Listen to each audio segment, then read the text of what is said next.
convido a todos que abram o texto sagrado, a palavra de Deus, a Bíblia Sagrada, na primeira carta de Paulo aos Coríntios, capítulo de número 9, versículo 25 a versículo de número 27.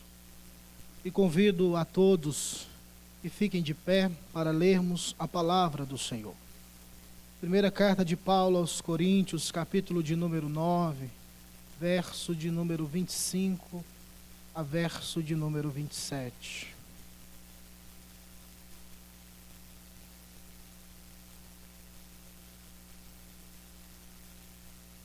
Assim nos diz a palavra do Senhor: todo atleta em tudo se domina, aqueles para alcançar uma coroa corruptível, nós, porém, a incorruptível.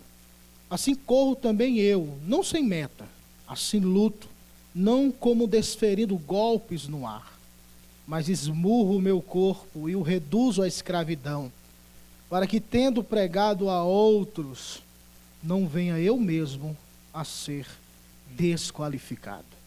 Oremos ao Senhor. Bondoso Deus, nosso eterno e Salvador, te dou graças. E assim como teu servo orou, oro ao Senhor. Comunica a tua verdade aos nossos corações. Concede-me a graça de pregar a tua palavra de forma inteligível, para que todos entendam a tua palavra, e que nesta noite teu Santo Espírito possa consolar, exortar e edificar. Cumpra-se em nós a tua vontade, Deus de Israel, é minha oração, no nome do Senhor Jesus. Amém. Podeis assentar, queridos irmãos.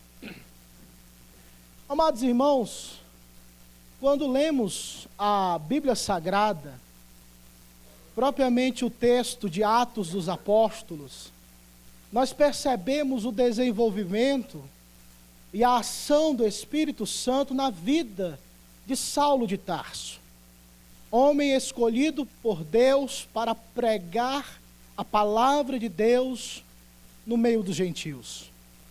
Este homem foi quebrado, este homem foi lapidado, este homem foi transformado, este homem foi resgatado pelo poder de Jesus Cristo.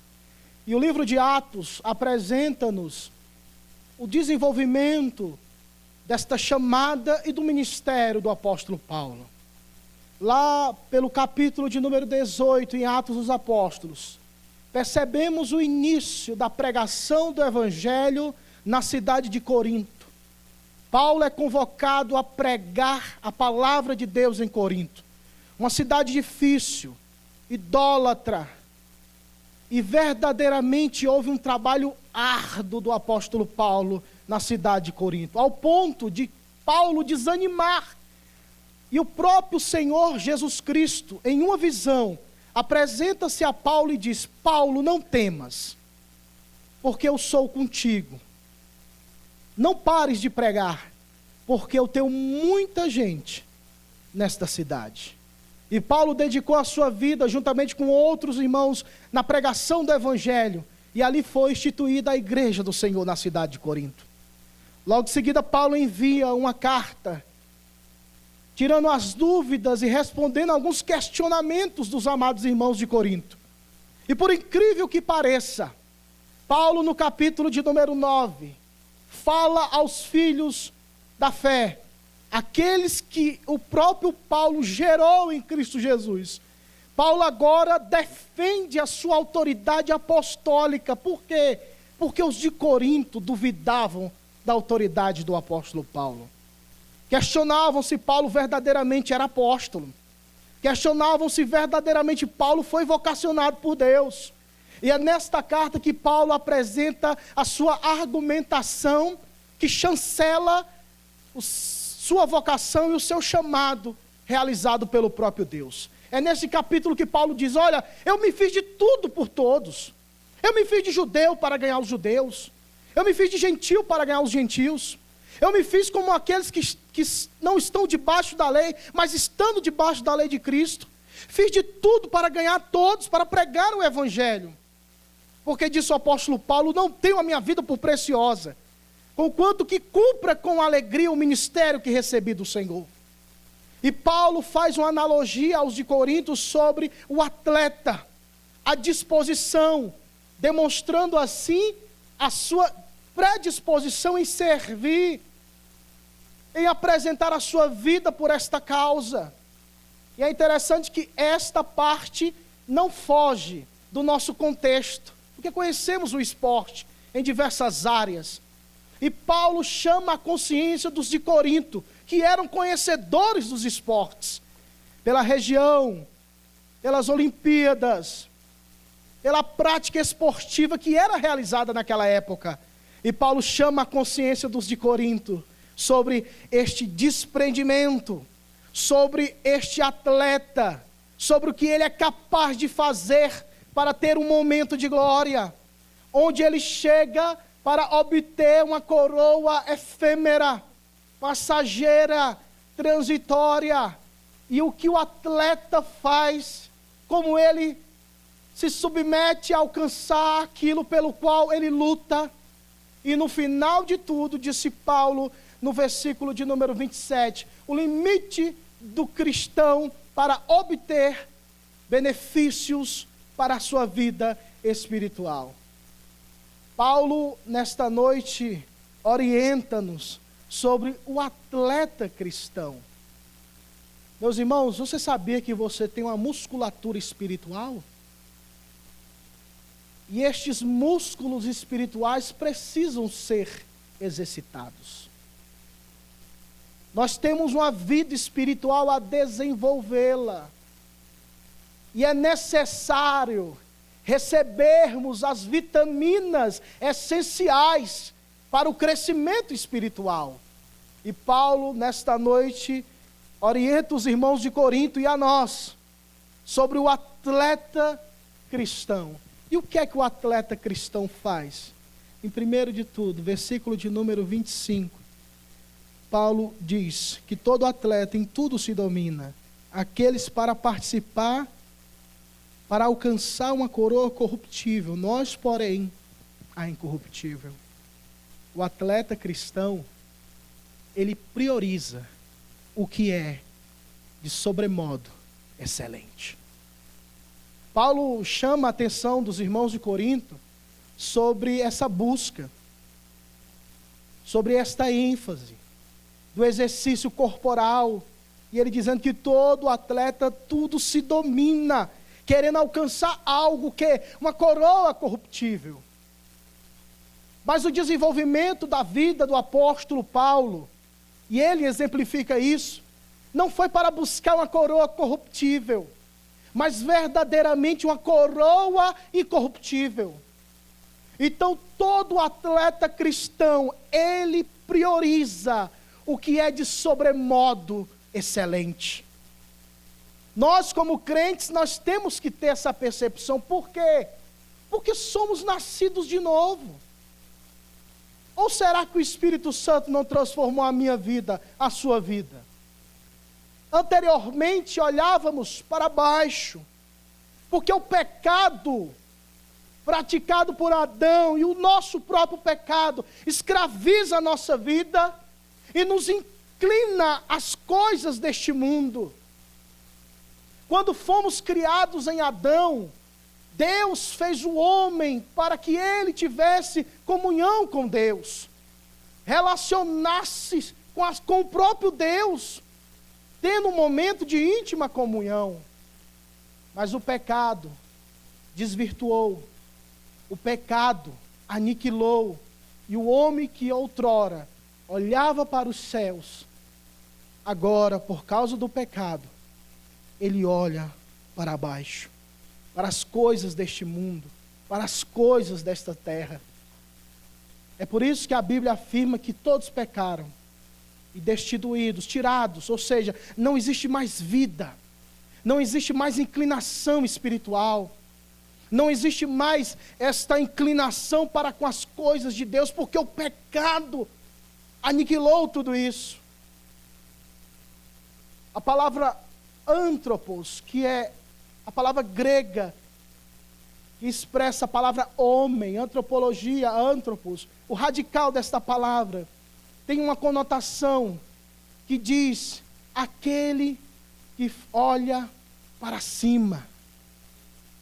O homem originalmente foi criado para olhar para cima, para buscar as coisas excelentes, para buscar as coisas sobremodo excelentes.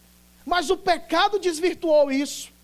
E nós, como pecadores, temos o maior prazer de buscar aquilo que não tem valor significativo para as nossas vidas. É por isso que nós vivemos numa geração onde, de forma desenfreada, as pessoas buscam se empanzinar com pecados e práticas pecaminosas. Por quê? Porque acreditam eles que tais práticas preencherão a lacuna que foi aberta por causa do pecado. Então a pessoa procura o que não é excelente. Ela procura o quê? Comer as migalhas dos porcos. Procura uma vida de pecado. Procura a primeira festa do final de semana. Procura a primeira agitação que pode acontecer. Porque o pecado cegou, então ele sobrevive com as questões terrenas. O que agradava os meus olhos, eu quero ver. O que é gostoso ao meu paladar, eu quero provar. Tudo é para fora. Tudo é para fora, nada relacionado a Deus. Por quê? Por causa do pecado. Eu vivia assim, você vivia assim. Mas louvado seja Deus, que a luz do céu desceu. Cristo Jesus veio ao mundo. O carpinteiro de Nazaré endireitou, restaurou e redimiu a natureza que foi corrompida pelo pecado. Nos concedeu agora uma nova natureza. E esta nova natureza, para quem é crente, para quem nasceu de novo, busca as coisas dos céus, tem prazer nas coisas de Deus, gosta de vir para o culto, gosta de buscar as coisas sobremodo excelente, tem prazer em ouvir a palavra de Deus, tem gosto por escutar louvores ao nome do Deus de Israel. Por quê? Porque verdadeiramente houve uma transformação em nossos corações. E aí, irmão, tu que está me ouvindo aqui nesta noite, teu coração busca as bolotas dos porcos, a sujeira, ou o seu coração busca as coisas de Deus? Se o seu coração busca as coisas desse mundo, escute uma coisa: Jesus é aquele que pode limpar, Jesus é aquele que pode transformar, Jesus é aquele que pode arrancar e te dar um novo coração. E este novo coração busca as coisas excelentes. Disse Paulo aos Colossenses: se já ressuscitaste com Cristo, buscai. Pessoal, quando a gente para assim, pressupõe assim que vocês assim, são crentes bíblicos assim, né? Então continua, vamos tentar de novo. Se já ressuscitaste com Cristo, buscai as coisas de onde? Lá do alto, onde Cristo está à direita de Deus. O atleta cristão busca as coisas sobremodo excelente. Oh, irmãos, que Deus em Cristo conceda-nos a graça de termos um coração inclinado para as coisas de Deus, ao ponto de dizermos como o salmista disse: a quem tenho eu no céu, senão a ti? E não há outro na terra em que minha alma se compraz. Como o salmista Davi disse: quão amáveis são, Senhor. Ou seja, é algo extraordinariamente amável os teus tabernáculos. Eu prefiro estar à porta da casa do meu Deus do que habitar nas tendas da perversidade. No livro dos Salmos, Salmos de número 42, diz assim: como o servo brama pelas correntes das águas, Assim suspira minha alma por ti, ó Deus. Algumas interpretações deste salmo, uma delas é esta, que naquele período, o salmista, no caso os filhos de Coré, visualizavam as coças. E quando ele usava o termo, como brama, como suplica, como implora a coça pelas correntes das águas, assim suspira minha alma por ti. Segundo uma interpretação sobre isso, uma interpretação simbólica, mas bem agradável e não foge dessa realidade, diz assim: quando o predador observava a coça, verdadeiramente ele sentia o cheiro da coça e a caçava. E a coça, para sobreviver, ela corria atrás das fontes das águas, para que ao mergulhar nas águas, impossibilitasse o predador e também impossibilitasse de identificá-lo pelo cheiro, o cheiro da carne. Às vezes o crente está com um cheiro de carne tão grande. E às vezes o diabo fica... Aí fica caçando. Fica como um leão ao redor, sentindo um cheirinho de carne. Crente, nessa noite, mergulha no oceano do Espírito. Mergulha em Deus, nas fontes das águas da vida. E com certeza, tudo que é carnalidade desaparecerá. Porque como diz no profeta Ezequiel, onde esse rio passar, ele gera vida. Onde esse rio passar, ele purifica. Onde esse rio passar, trará vida. E este rio se chama Jesus Cristo, o Filho de Deus. Busque as coisas sobremodo excelente, irmão. Se você é um atleta de Cristo, se você é um atleta cristão, a primeira vitamina que você tem que tomar nessa noite, e o copo tem que estar cheio, é priorizar as coisas excelentes. Tem lido a Bíblia? Tem orado todo dia? Tem tido um momento a sós com Deus? Tem buscado o Senhor? O que tem valor para você? Diz a palavra de Deus, que onde estiver o teu tesouro, aí estará o teu coração. Se Jesus é valioso para você, você faz igual o homem da parábola. Vende tudo que tem só por causa do terreno, que lá dentro tem uma pedra preciosa. E eu não quero é o terreno, eu quero é a pedra que lá está. Então, se você encontrou aquele que é sobremodo excelente, faça como Paulo. Eu me domino. E eu corro atrás de uma coroa não corruptível, mas uma coroa incorruptível. Meu filho, abre a boquinha, meu filho. Recebe essa vitamina. Guarda no coração. Porque verdadeiramente, Deus quer fortalecer a sua alma. Com Deus não passamos fome nem sede, porque Ele alimenta-nos. Ele disse: eu sou a verdadeira comida, eu sou a verdadeira bebida. Então se alimente de Cristo Jesus. Versículo de número 26. Vamos ler todos juntos, versículo de número 26. Assim...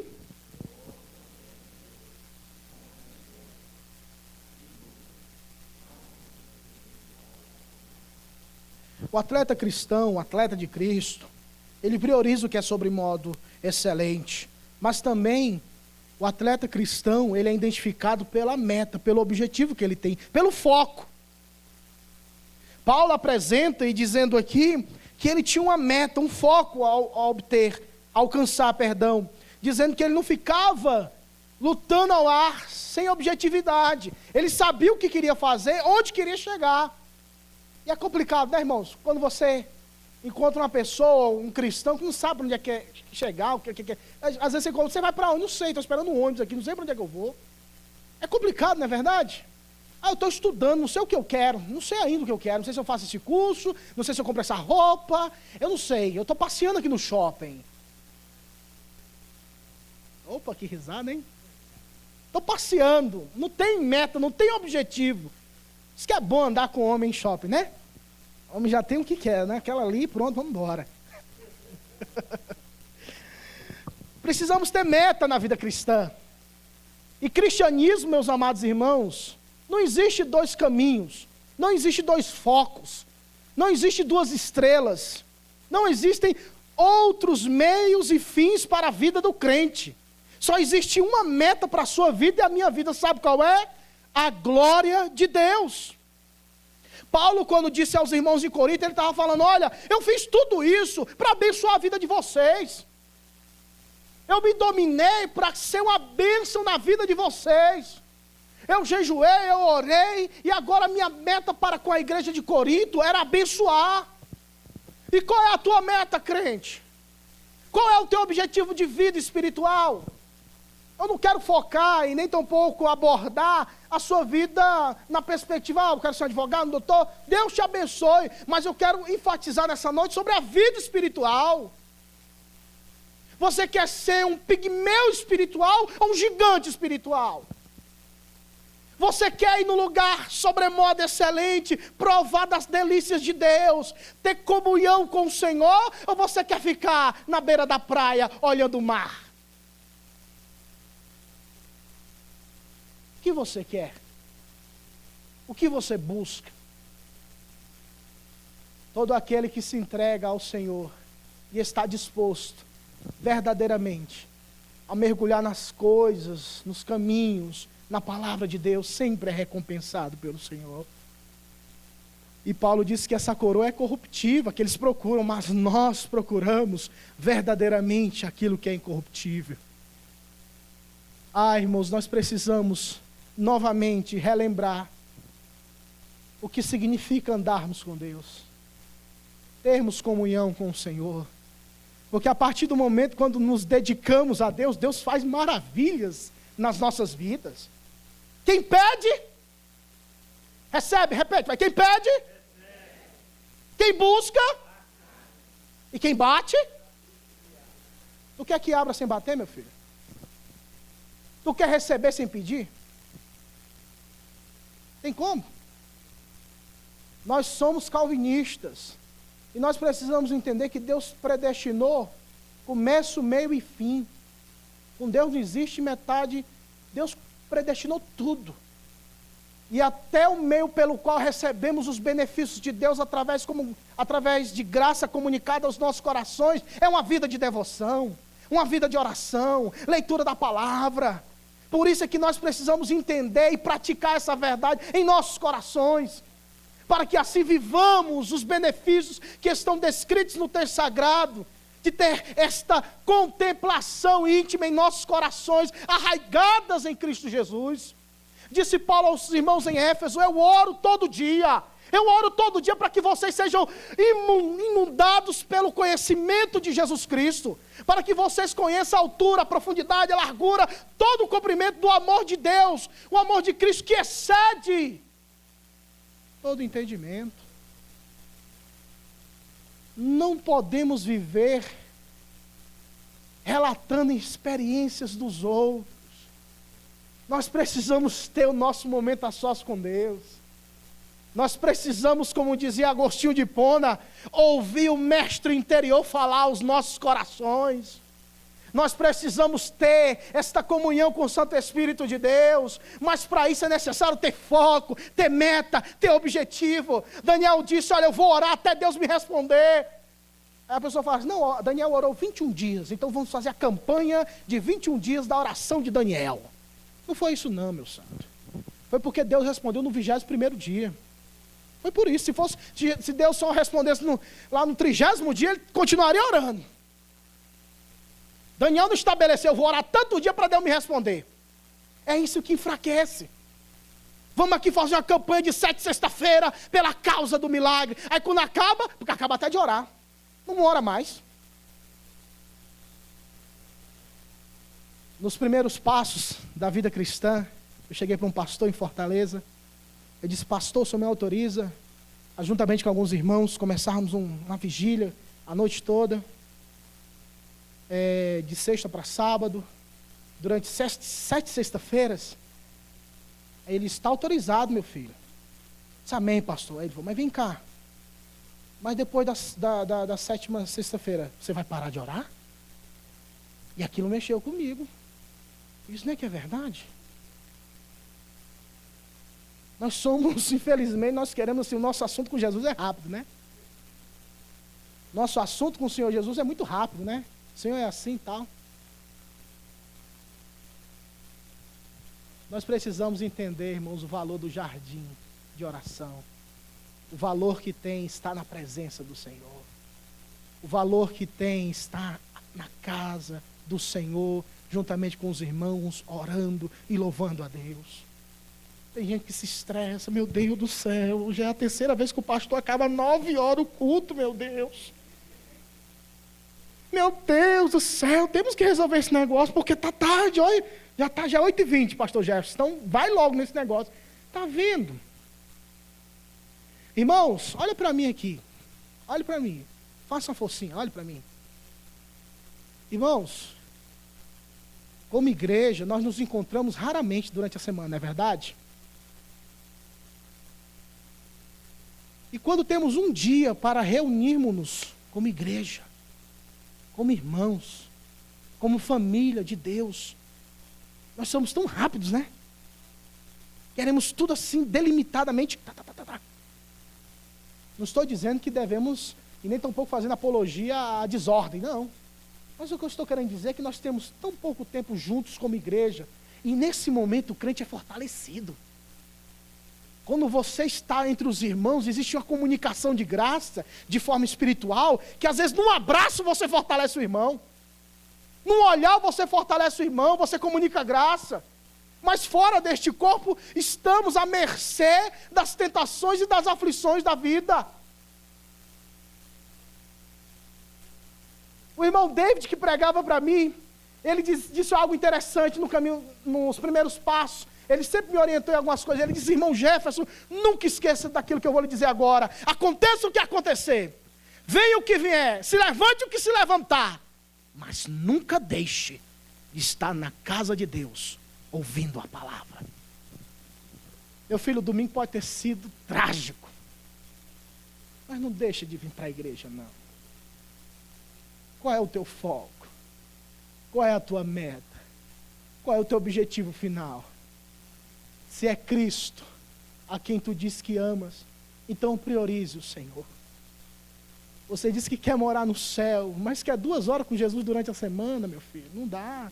Se for por isso, quando chegar na eternidade, eu vou ser o primeiro. Jesus manda ele embora, já passou 2 horas aqui, cansou do céu já.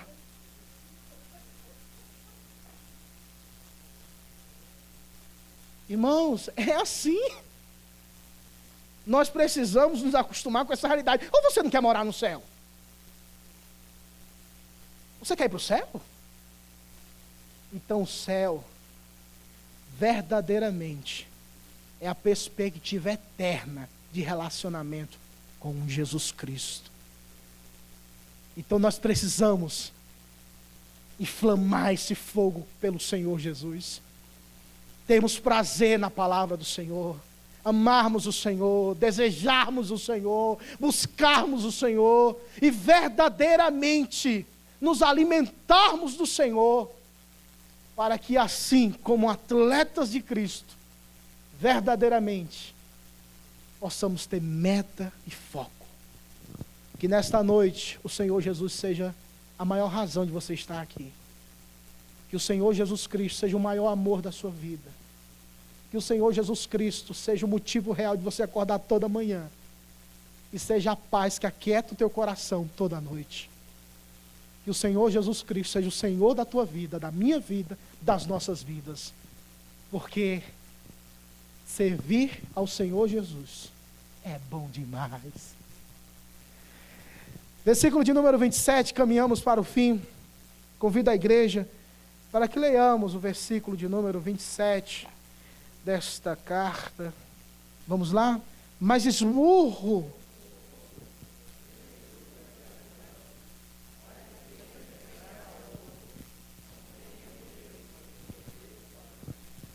Primeira vitamina para a sua vida, meu filho, você ser aqui bombado espiritualmente, é você priorizar o Senhor na sua vida, priorizar o que é sobremodo excelente, Segundo é você estabelecer foco, meta. E o maior foco, a maior meta da sua vida se chama Jesus Cristo.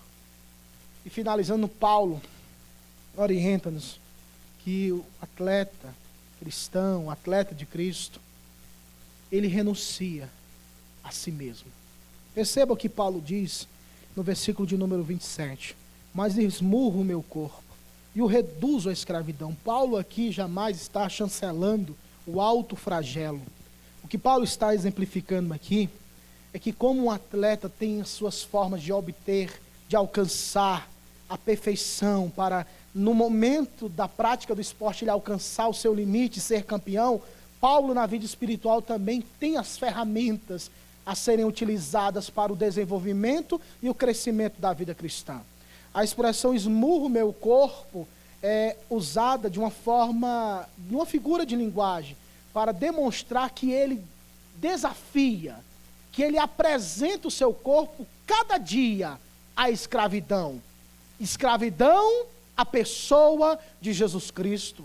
Se eu pertenço ao Senhor, eu vou alimentar o meu espírito ou a minha carne?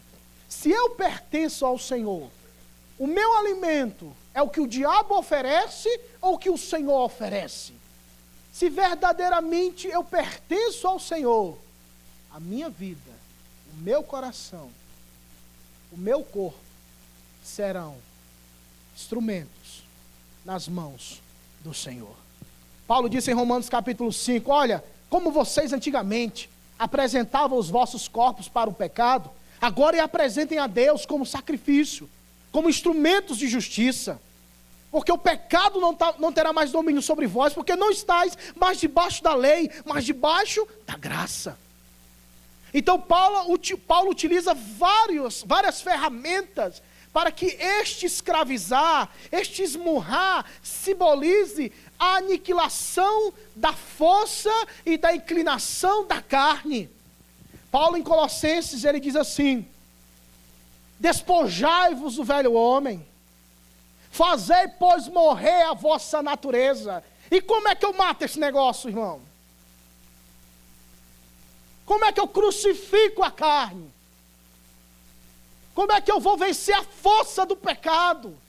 Você não sabe não, pastor, eu passo a semana lutando. Eu também luto, meu filho. Tem uma dica fenomenal que o apóstolo Pedro dá aos irmãos.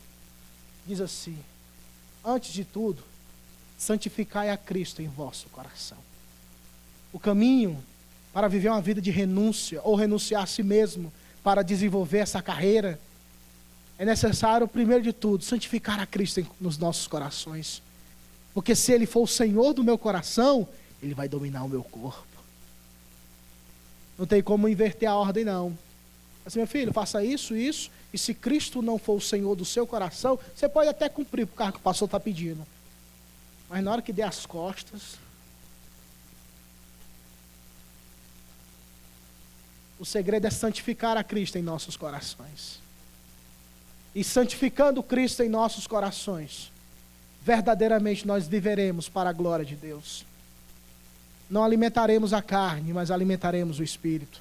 Não buscaremos as coisas deste mundo, mas em primeiro lugar, como diz a palavra, buscaremos as coisas de Deus e a sua justiça. E as demais coisas, elas vos serão acrescentadas. E tudo isso para que verdadeiramente manifestemos quem nós somos. Quando Paulo fala de ser desclassificado ou desqualificado, ele não está falando de maneira nenhuma sobre a perda da salvação. O que Paulo está dizendo aqui é que numa perspectiva horizontal, na perspectiva de igreja, ele mantém a vida dele, uma expressão bem evangélica, ele mantém a vida no altar, para que ele não seja acusado, para que ele não seja difamado. Então Paulo apresenta a sua vida como aquele que a mantém no altar de Deus. E por isso que ele esmurra, por isso que ele reduz a escravidão, para que verdadeiramente se cumpra o que ele disse lá em Gálatas, capítulo de número 2. Não vivo mais eu, mas Cristo vive em mim. E a vida que tenho na carne, vivo-a na fé, no Filho de Deus. E ele continua dizendo, eu estou crucificado para o mundo, e o mundo está crucificado para mim. Quando nós vivemos essa realidade, meus amados irmãos, nós provamos aquilo que é sobremodo excelente. Oh, que Deus nos conceda esta virtude, esta graça, de nos alimentarmos deste ensinamento que Paulo viveu. E o que Paulo viveu trouxe benefícios para a sua própria vida e para a vida de demais pessoas. Se você aplicar os princípios em suas vidas, em sua vida, verdadeiramente, você fará toda a diferença nesta geração. Você verdadeiramente será um atleta de Cristo, que prioriza o Senhor, que tem um foco, tem uma meta, e que renuncia a si mesmo para Cristo Jesus e para a glória de Deus. Disse o Senhor Jesus Cristo: aquele que quiser vir após mim, negue-se a si mesmo. Tome a sua cruz cada dia e siga-me. Porque aquele que quiser salvar a sua vida, perdê-la-á. Mas aquele que perder a sua vida por amor de mim, acha-la-á. Vale a pena ser crente, irmãos. Vale a pena servir ao Senhor Jesus. Vale a pena renunciar ao pecado e ao mundo. Vale a pena andar no caminho da cruz. Vale a pena viver uma vida de renúncia. Vale a pena negar tudo por causa do nome de Jesus Cristo. Porque, como diz a Escritura Sagrada do livro do profeta Malaquias, naquele dia vocês verão a diferença entre o justo e o ímpio, entre aquele que serve a Deus e aquele que não serve. Que sejamos o grupo que serve a Deus, que busca o Senhor, que ama o Senhor, que renuncia tudo pelo Senhor, que vive para a glória de Deus e que deseja intensamente ser usado nas mãos do Senhor. Amém? Fiquemos de pé para orarmos ao Senhor.